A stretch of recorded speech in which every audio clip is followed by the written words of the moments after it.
जय हिंद दोस्तों।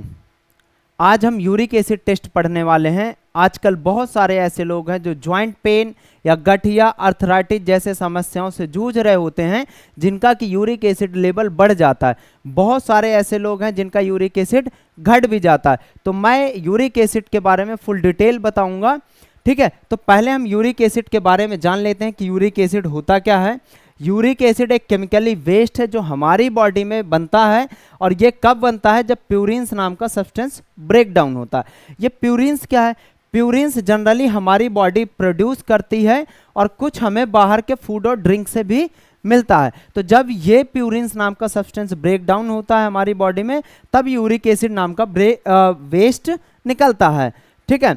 अब हमें जैसे बाहर से हम किन फूड से यूरिक एसिड हमें मिलता है हाई अमाउंट में, जैसे लिवर, जब हम किसी लाइक मीट वगैरह जो लोग खाते हैं उनमें लिवर जैसी चीज़ें खाते हैं तो उसमें भी प्यूरिन्स का हाई लेवल मिलता है, ठीक है। एंचोवीज ये फिश हैं, सी फूड जिसको बोलते हैं। मार्करेल ये भी एक फिश का नाम है जिसको सी फूड के नाम से जानते हैं। कुछ ड्राइड बीन्स हैं, और जैसे पीज है एंड बियर जैसे मटर वगैरह है, और बियर वगैरह के पीने से भी जो है हमें हमारी बॉडी में यूरिक एसिड का लेवल बढ़ता है। यूरिक एसिड का लेवल क्यों बढ़ रहा है? क्योंकि हम प्यूरिन्स हाई अमाउंट में ले रहे हैं, ठीक है। Most uric acid dissolve in the blood travels to the kidney. जो यूरिक एसिड निकलता है वो हमारे ब्लड में मिक्स होके हमारी बॉडी से पास आउट हो जाता है। किसके फॉर्म में? यूरिन के फॉर्म में, यूरिन के थ्रू, ठीक है।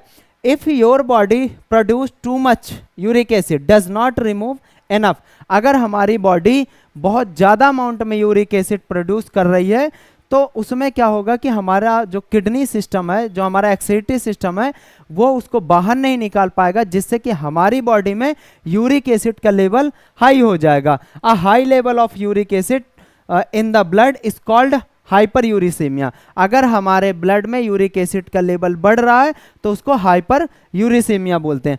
अगर ये हमारी बॉडी में यूरिक एसिड का लेवल हाई होगा तो हम बीमार हो सकते हैं। अब क्या क्या बीमारियां हो सकती हैं देखते हैं। अगर आपका यूरिक एसिड का लेवल बढ़ता है, ठीक है। अब देखो, अगर यूरिक एसिड की वैल्यू की बात करें तो नॉर्मल रेंज वोमेन में कितना होता है? 1.5 टू 6.0 मिलीग्राम पर डेसीलीटर वोमेन में होता है। 2.5 टू 7.0 मिलीग्राम पर डेसीलीटर मेन में होता है, यानी मेल में होता है, ठीक है। अगर यूरिक एसिड का लेवल इंक्रीज होगा तो आपको गाउट होगा, जिसमें जॉइंट पेन बहुत ज़्यादा होता है। यह यूरिक एसिड डिपॉजिट होने लगता है आपके जॉइंट्स में, जिससे कि आपके जॉइंट्स में पेन होता है, ठीक है। ल्यूकेमिया की कंडीशन में इसका लेवल जो है इंक्रीज हो जाएगा।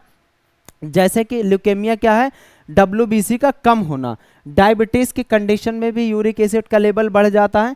पॉलीसाइथीमिया का मतलब होता है पॉलीसाइथीमिया, ठीक है। इसमें RBC के नंबर्स बहुत ज़्यादा बढ़ जाते हैं, यानी एक तरीके से PCV का लेवल ज़्यादा हो जाता है, उसको पॉलीसाइथीमिया बोलते हैं, ठीक है।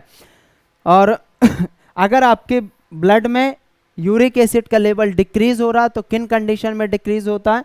या तो इनहेरिटेड डिसऑर्डर है। इनहेरिटेड डिसऑर्डर का मतलब होता है या एक तरीके से खानदानी हो, भाई आपके पेरेंट्स में भी यूरिक एसिड का लेवल कम रहता था, आप में भी कम है, ठीक है।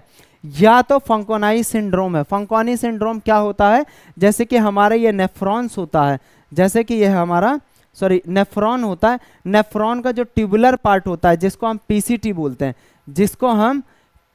बोलते हैं, ये हमारा PCT वाला हिस्सा होता है।